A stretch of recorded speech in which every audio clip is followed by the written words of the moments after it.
welcome to Crawlspace. I'm Tim here today with Lance. Lance, how are you today? I'm doing fantastic today, Tim. I hope everyone out there who's listening, I hope they're doing fantastic as well. What we got coming up, two-parter. We did a live show with some, I guess they're not new friends anymore. These are like old friends of ours. We've been through a lot with these folks. And Tim, you and I have been through a lot, and I want to know how you're doing. I'm doing great. Yeah, thanks for asking. And yes, so this was recorded a couple weeks ago. This was a live show that we did with Jennifer Amell of Dark Valley and Jane Boroski of Invisible Tears and Dark Valley. And if you're unfamiliar with Jane Boroski, she is an attack victim. She was attacked by a serial killer and survived. And this is part 2 of our 2-part conversation that we recorded live. Yeah, we do cover a lot. We covered some behind the scenes with the production of Dark Valley. We covered, obviously, you just mentioned Invisible Tears, Jane's show, and Jane had the opportunity to answer some questions from the folks who were watching and contributing on YouTube. So there's some Q&A that's sprinkled in through there, and we're really excited to present it to our listeners here. And Tim, if people wanted to hear this, let's say without any ads, where would they go? Well, folks can now subscribe to Crawlspace Premium on Apple Podcasts. You get ad-free episodes, early releases, and our weekly bonus show. And if you're not an Apple user, you can go to crawlspace.supportingcast.fm and get the same product there. It's actually bundled with Missing, which is one of the other podcasts that we host, Lance, and it's bundled with Dark Valley, which we'll talk all about in this conversation. And Tim, we have a very important date coming up for folks listening to part 1 and part 2 of this. You still have enough time to check out this march that's being organized Tuesday, August 15th, Concord, New Hampshire, by Jane Boroski, Julie Murray, and other advocates. That's right, yeah. This group is calling themselves New Hampshire Unsolved Coalition, and you can find out more information on the Invisible Tears podcast. They released an episode called Let's Rally. I think that's a good place to get all of the information. All right, and we're going to break real quick for commercial, and we'll be right back with part 2 of our Dark Valley live show.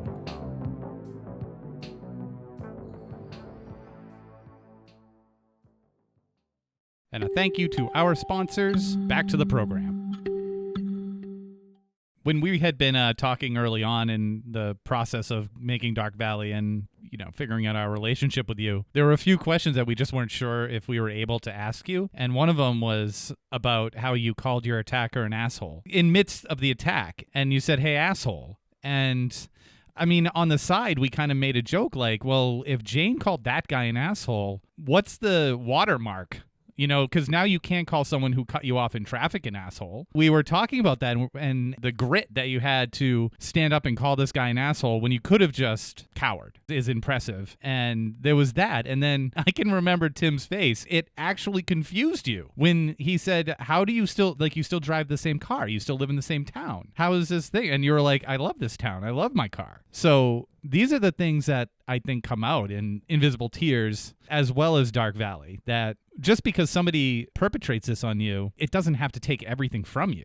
Exactly. And I'm asked that so much. And I just, I talk a lot about it on Invisible Tears, why I'm not afraid anymore, why I still drove my car, why I still shop at that store.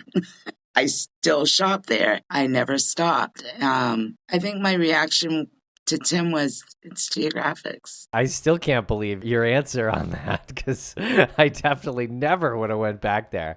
But I mean, it just goes to show, like, I have no chance to relate to you and what you've been through. I have not been through anything close to that. So going shopping at Gamarlo's and driving that car, what is that to you? Is that like defiance? He attacked me. I healed fairly quickly from my wounds. Mentally, I did not for a long time, but I wasn't going to allow him to totally take everything away from me or control everything about me. Before my attack, I was a pretty independent person. I did what I wanted when I wanted to do it, and nobody was going to tell me I was going to do this or I was going to do that. I pretty much did what I wanted, and I still wanted to do that. I didn't want to change that part of me. I mean, yeah, I probably could have lived in isolation for the rest of my life. But what kind of life would that have been? I showed him that, hey, I survived. I guess in the back of my mind, I just wanted to really show that I still have strength. I'm still a strong woman. And that's what I wanted to prove, I guess. I guess that's the best way I can explain it. It's so hard to explain, especially if you haven't walked in my shoes. I guess it's really hard for me to explain and put it in context where you could understand it. That's amazing, honestly. And like, I kind of get the idea of rebellion because I feel like I was a rebellious kid. Like, that's kind of where I'm coming from. But I don't have PTSD or anything like that, Okay, so the a-hole word. Do you call other people that? Oh, God. No. I guess I have my moments. I think it would hurt my feelings more than any insult like anyone Oh, ever said to anyone if I heard that you called me an asshole. Like, honestly. Put you in a category. I think I now refer him to the monster. Okay, then you can safely refer to me and Lance as assholes. If you want. Why am I in this? Why? Okay, let's ask you a question here from Megan. Megan said, can someone briefly explain how the connections between the multiple victims were made without any identifiable DNA from the killer? Were the MOs similar? Well, the long and short of it is we don't know if they're connected or not definitively. There's not a piece of forensic evidence tying one killer to all these victims. What we have been able to look at is patterns. I know lots of people have spoken about a V-shaped stab pattern on a lot of the victims. That would have been the upper chest and abdomen. And then many of the victims also had their throats cut as well. I think it's a little flimsy, like upon reflection, because Jane, like you didn't really have that pattern because you fought so viciously, right? But so did a lot of other women. Linda fought really hard. Barbara fought really hard. So I think the other thing is like the geography, this region, all of these cases took place like pretty close together, at most an hour apart. And then the other thing is that nearly all of them, with the exception of Linda Moore, were victims of opportunity. They were either hitchhiking, talking on a payphone. I mean, Linda Moore was kind of a opportunity one too, as well. It was just more like a sudden opportunity, like a unexpected opportunity. I think why Linda is so placed there is because of the amount of time she was stabbed. And when it happened like right around the time when all the bodies were being discovered and when they were missing. And she's not far from Claremont. So I think it was the multiple stabbing, the general location, and the time. I think that's why they kind of connected everything with her. Yeah. Yeah, and I think we kind of go out of our way on the production end and I guess even the promotional end to say the Connecticut River Valley murders or the killings, because it's hard to definitively say, like Jen said, the long and short of it is you can't say this is one killer. And that honestly kind of hurts the investigation and it hurts the storytelling when you're trying to kind of direct your narrative or direct an investigation based on one person, when it could have been the work of three people. Maybe they're working together, maybe they're not. But the fact is that there are very similar crimes and murders that took place over a book-ended period of time that were very similar. So, there's like always some people out there that will try to create this figure of this character that is perpetrating these atrocities, and it's one person. But the reality is, again, like Jen said, you just can't be sure until the answers come up. And Susan here asks, do you think that the V pattern stands for valley, or are there any theories on that pattern, or if it could signify something? Do you, Jen? I don't think so. I don't think there was that identifiable a ritual behind the placement of the stab wounds. I think even if the killer went in there with a plan or like a fantasy that he wanted to carry out, he didn't account for these women as real people who would fight back. So whatever that stab pattern may signify is kind of lost because it was thwarted by people fighting back. Yeah, and when you think about like how somebody fights back, and when we were talking about the V patterns, I didn't think about it until we spoke with Jane for the first time, and she was talking about how she was trying to defend herself and fight back. I guess the V pattern makes sense in the way that you would attack somebody trying to avoid them fighting back and trying to hit certain spots. So you're kind of going in a pattern anyway. It'd be weird if like several stab attempts were in one area, if somebody's fighting back, in like a concentrated area, not in some sort of pattern. Let's see. Sarah had a question here. She says, thank you for sharing your story. I'm so glad both you and your daughter survived this. How did you manage the stress of having a newborn baby while still dealing with the trauma? Oh, great question. That is a great question. And I talk a lot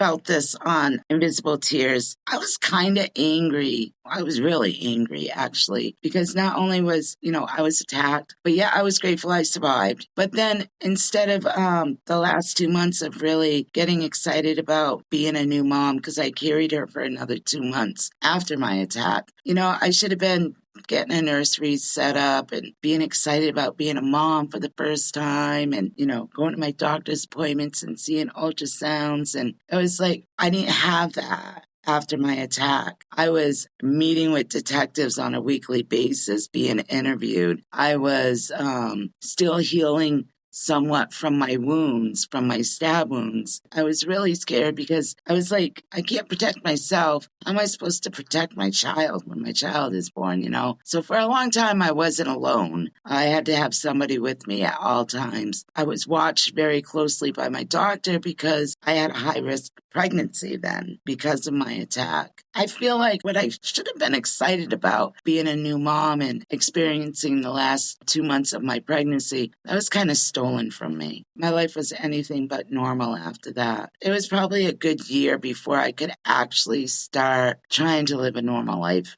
or what I thought was a normal life. It was difficult. It was really difficult. He stole a lot from me. When he attacked me, it wasn't just physically. The mental aspect of it all was the worst. And it lasted the longest, over 20 years. But I talk a lot about that on Invisible Tears. And it was difficult. I felt ripped off. Yeah, understandably. I wonder how your daughter Jessica feels about those early years. Does she feel robbed in some way? Think so. I think she was like too young. I mean, by the time she got into school, like preschool and first and second grade, I was pretty much trying to live a normal life and get past my attack. But she was born with some difficulties too. She was born with some neurological issues that we were trying to address when she was younger. So, I mean, that was hard too, watching her struggle. When I had her, she was born a blue baby and no blood pressure. So I had to sit there in the hospital and, watch her struggle and fight for her life again. So here this poor little girl is 2 weeks old and fighting for her life for the second time. And that was really hard for me, watching her fight. But she's a strong-ass girl, and she made it through, and she's such a strong person today. She's been through so much because she was different, because she had neurological issues. The school was so difficult. They bullied her, and she never really had any friends in school. It was so difficult for her. But she's so strong and always held her head high and never showed that it bothered her. And today she's an amazing mom. She blessed me with a granddaughter, and, she's a good person. She's a really, really, really good person. Absolutely. One of the best. And your granddaughter is the best, I have to say. Like, the cutest, smartest. She is. Bill Thomas says the fact that Jane's daughter is amazing somehow doesn't surprise me at all. Oh, thank you. I love the fact that this person, and we say it all the time, but this person who took the lives of all of these other individuals, all these other young women who had so much promise and so much potential to do something amazing, you just take it away in like a few short minutes. Didn't manage to do that with you because you fought back. And not only did he not take your life, but you have this amazing daughter and you have this amazing granddaughter. So I almost wish that this person was still alive so he could see how these stories are being told and realize like you're a complete failure at what you tried, at what you did. Yeah, exactly. And we'll be right back after a quick word from our sponsors. Thanks to our sponsors, and now we're back to the program. Jane, you mentioned that detectives were coming around during the last couple of months of your pregnancy.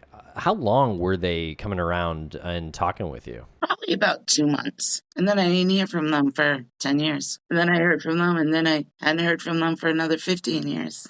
Can we get into that a bit? Regularly at first, but then cold turkey, nothing. Yeah. Yeah, it was like my case didn't exist anymore. It got to the point where, like, I don't know, 10 years would go by and I'd give a call and nobody up there never even knew me up in Concord, the cold case unit or anything. I'd say my name and they're like, who? And it's like, oh, okay. I'll tell you who I am. You go look up my file and then call me back. You know, of course they never did. Yeah, it's been a real uphill battle that I just joined, in doing this project. But Jane, you've had years and years and years of like just being forgotten by the state police. I was on Invisible Tears last week to do a little interview and we were all talking. And at the end of it, you said, look, at the end of the day, someone tried to kill me. Someone tried to kill my daughter, and nobody is finding out who did this. And that really brought it home for me. Like, that's what we're talking about here. Somebody tried to kill you. And it's just crazy to me that we don't know who's designated lead on your case still, even after calling a million times. We don't know who to contact if, God forbid, we have information. Right? Thankfully, was it like 4 or 5 years ago that they said maybe your evidence was lost? 10 years ago. It was 10 years ago? Yep, 2010. Okay. All right. Can you talk a little bit about what your feelings were after you heard that? Somebody came forward and thought that it was their father. And because they took some scrapings underneath my fingernails, hoping to match a DNA one of these days. Actually, DNA didn't exist then, but they kept it for evidence for forensics. And somebody came forward and said they thought it was their father and wanted to give his DNA and see if his DNA matched up with the scrapings underneath my fingernails. And so he went up to Concord and they said, well, we can't take your DNA because we don't even know where the evidence is. So they contacted me and I went up there and I said, I want to know where my evidence is and I want to see it. And the detective left the room, which I had a heck of a time getting a detective to even talk to me. But the detective said, I'll be right back, left the room. I was gone for about 20 minutes, a half hour, came back and said, all I can tell you is all your evidence is missing. We don't have any of it, and I can't talk to you anymore about it. And then I had to leave. I was pissed, devastated. At that point, I really didn't have anybody to talk to about it. Didn't know what to do. Didn't know who to talk to, who to go to. I said, okay, all my stuff is gone. My case is never going to be solved. And that's it. And then because of Jen's wonderful work, a couple of months ago, I was contacted by the state police in Keene. He said all my evidence is there and everything's there and all my files are on a database. Jen, you can explain it better than me. It was a runaround. Yeah, that was kind of crazy. Like, we both started making noise with the Attorney General in New Hampshire and with the New Hampshire State Police, just trying to determine, like, who was the lead on Jane's case and everything. So I ended up corresponding very briefly with the former Associate Attorney General, Jeff Strelzin. So I asked him very basic, like preliminary information, like what's the status, the designation for each case? Is it open? Is it active, etc.? Like barely even questions, softballs. And he did provide a couple answers with that or whatever. But at the end of that email, he said, well, the Boroski case is not ours. And I was like, since when? For those of you who don't know, New Hampshire is a little different. The Attorney General oversees all major crimes. So those investigations, it's not headed up by the state police per se. The shots are called by the Attorney General. Jane's case is an attempted murder case. So I guess it should be like per code under the purview of the Attorney General. But this guy, Jeff Strelzin, says that it's not their case. And what he tells me to do is to go to the town, like the municipal police, where Jane's attack happens, which happens to be Swansea PD. So I call them and they're like, oh, we remember that. How is she doing? Like, we're super kind. But they're like, absolutely, that's not our case. Like, the state police were on it from the beginning. And then the other thing that Jeff told me was to go to the district attorney, which would be Cheshire County. And they too remembered your case, Jane. Like, I mean, they remembered your name, remembered what year it happened without any prompting. And they're like, no, it's not our case. Like, you know, we don't do investigations first and foremost. And it was a super high profile case. The Attorney General swept in right away and took it off our plates. So I was like, well, what happened? And then like during this time when we're trying to suss out who has your case and who can we talk to or whatever, you get a call from a state police detective. Shout out Detective McLaughlin. Without giving like details or anything, what was your takeaway from your conversation with him? He was like, first and foremost, your evidence is here. I've seen your evidence. Your file is in a database and it's an active case. And I felt so hopeful. I was like, oh my God, nobody has given me that amount of information in so many years. And to know that after 35 years, my case is still an active case. Well, I was a little, I guess, naive about that. So he was going to call me back after the holidays because this was in November, right around Thanksgiving. And we were going to meet for coffee. And I still haven't heard from him. And I've been trying to contact him for about a month now. And I leave messages. It's like I call and I'm like, I'm looking to talk to Officer McLaughlin. And they're like, yeah, hold on. And then they come back on and say, you're going to have to leave a voicemail. So it's like, okay, at first he's there, but then, no, leave a voicemail. So obviously I'm feeling ignored by him. I feel like he's avoiding me. So then Jen gets an email from him. Yeah, I mean, he was very kind in his email. He was very kind to me. Yeah, I mean, kind of reiterated how important your case is to him, that he's, personally invested. But he also said, I owe Jane a phone call. Still have not gotten it. Yeah, so I'm really, really hoping he reaches out to you soon. He did say he was open to, a conversation off the record with me, which was pretty cool. It's not often you hear that from state police, but we'll see. And then he also told you who's the lead on my case. He doesn't know. So we still don't know who the lead is on my case, but it's active. It should be under the purview of the Attorney General, he said. I was like, oh boy, here we go again. We went full circle. Started with the AG, went full circle around, and we're back to the AG. And Bill Thomas has a great question here. Speaking of the AG, he asks, can the New Hampshire Attorney General's office be any more lame? From Bill Thomas. No. No, it can be none more lame. Well, the problem that I'm coming into is people come forward with information and they don't know who to give it to because nobody knows who's investigating my case. So they come knocking on my door. They come to my house and knock on my door with this information. And it's like, I can't do anything with this information. I have to tell them to bring it up to Concord. I mean, I had one lady drive 6 hours to my house from New York just to give me information. And I had to send her up to Concord. I'm like, I'm sorry, there's nothing I can do with it. But everybody that comes knocking on my door, they feel like they're not doing anything with the information they're receiving. So maybe they are, maybe they aren't. I don't know. Well, it's hard to imagine that they're doing anything with it if we can't even isolate who's supposed to be working on it. They're surely not doing anything on it. Going to start a campaign. He said that he was going to take you out for a coffee. He said we're going to sit down and have coffee. Every day until he contacts you, I want anyone who's listening to send that office a cup of coffee. Yeah, exactly. There we go. Send. Oh, that's nice. Yep. Send a cup of coffee just as a reminder. This is one that you owe Jane. Get together to chat. In the mail? No. Cup Like, of coffee? I don't know, like whatever diner is closed or Panera. Like send him a charged lemonade or something. Yeah. And you still owe Jane a phone call, so. Yeah, with a little note that says call Jane. Like people say like, hey, call your mom.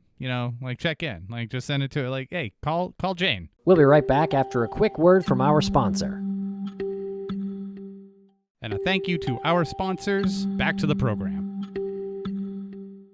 Well, tell us about this march that is being planned for this summer, because it feels like this is going to make some noise. Oh, I'm doing this with some badass people, too. I'm teaming up with Trish Haynes' family and advocates and Maura Maury's family, Julie and Fred. And we are marching up to the Capitol, and we are hopefully going to be able to meet with the AG's office and maybe change a few things, try and find some resolution and get them off their butts and make them be accountable for things they're not doing and make some changes.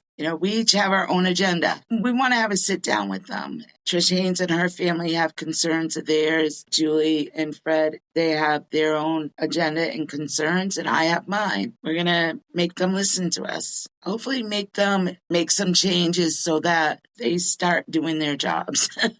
I guess is the best way to explain it. So yeah, we're planning on a big march. Looks like sometime during the week of August 14th through the 18th. We haven't really nailed down a date yet. We're working on that. There's so many families out there going through the same thing with the AG office. For me personally, I want to go up there and say, look, these Connecticut River Valley cases are old cases, and I don't want you to forget them. And they still need to be investigated.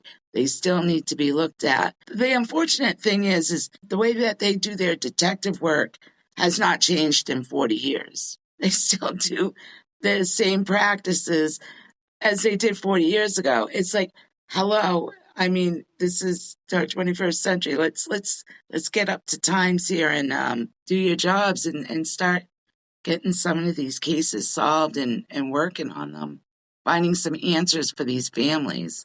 So yeah, I'm like super excited to be doing this. It's very past due, and I'm doing it with some pretty badass women. I think that's the coolest thing I've seen come out of doing this research and telling these stories, that like you and Julie, I don't know, I'm not familiar with Trishane's family yet, but it is the coolest thing that you guys met each other, like each other, and want to work together to try to change things in the AG's office and the state police.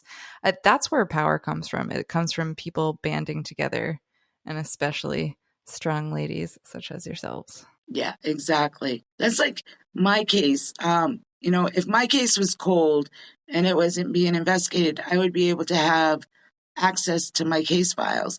I mean, my case is 35 years old. I put in paperwork so I could get access to my case file. But as soon as they call me and say my case is active, I don't have access to it.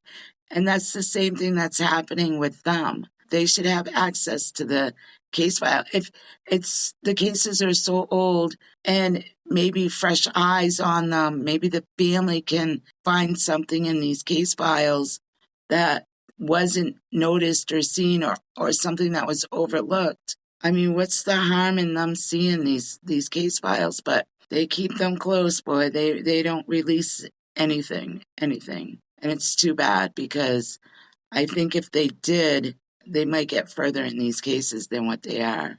You said that they've been doing it the same way for 40 years, and that's just the frame of reference in the Connecticut River Valley murders. But they've been doing the same thing for like 140 years. It's just different technology that they're not using, or the different excuse based on the circumstances of the time. Like, they just have never really acclimated to the way things have changed or public outcry. It's all the same playbook that has been in place since the beginning of time, for God's sake. Like, it's not going to take one march to the AG. It's going to take 100 marches, and it's going to take the significant pressure. So it's a commitment that, you're obviously going to continue with. But my God, if any institution in this country needs to be changed, like... We talked about that, and it's like, by the time we leave, we want some kind of commitment from them that something is going to be done, and give us a timeline. And if nothing's being done in that timeline, we're marching our asses back up there. I wish I kept on them over these years. But I was so gullible in thinking that, they're not going to ever forget these cases, and they're going to be looked at. And, 35 years, I imagine there's been, 3, 4, 5 generations of new detectives that have come in and have had fresh eyes on these files and these cases. Why are they not finding something new? Because they're just looking at it in the same old way. They keep looking at the same thing the same way instead of looking at it differently, or investigating these cases in a different avenue, especially using the technology and the forensics that they've got today. There's got to be more that they can do, and we're going to change that. Jane, don't ever call yourself gullible. I used to be. You weren't gullible. Stop it. You spend a day with me and then be like, okay, I know I'm not gullible. Is it? Wait. Oh, you got me.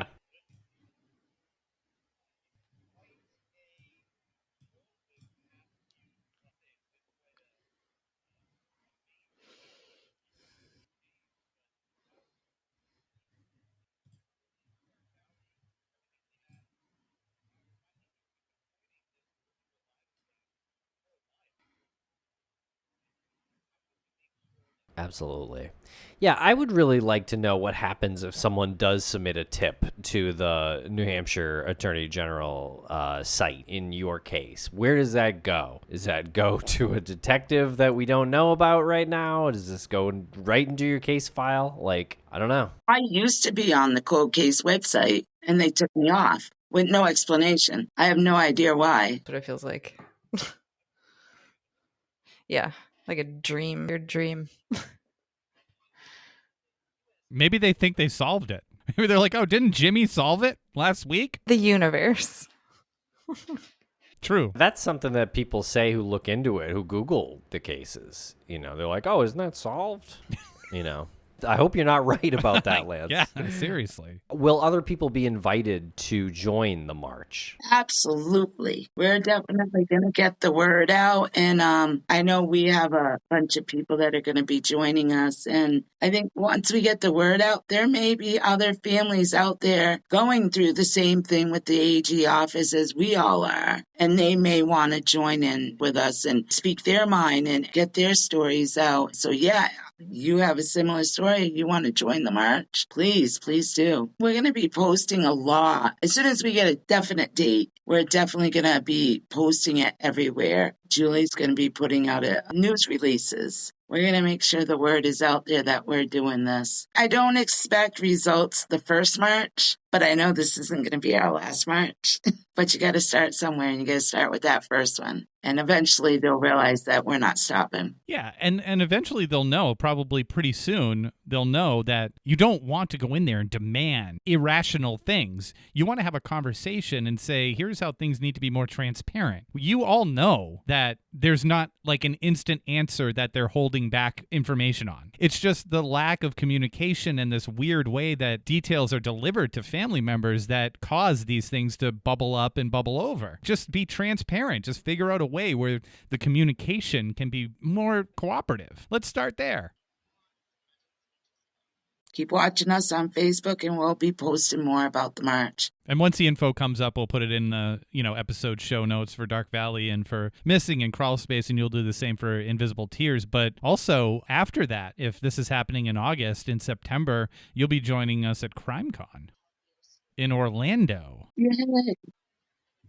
Very excited about that. And big shout out to CrimeCon for the email about Dark Valley, about this live show. So really awesome of CrimeCon. It really is. Like, we emailed CrimeCon and we said, we know that this live show, this virtual live show, isn't something that's connected to CrimeCon. This is our independent thing. And they didn't even hesitate. They were like, Jane's story is awesome. Like, Jane's story needs to be out there. Tell us what you want us to do. We'll try to do our best to make it happen. They whipped up that amazing email that went out to all of their subscribers. And then they just gave us some amazing options for you at this CrimeCon or next year or both.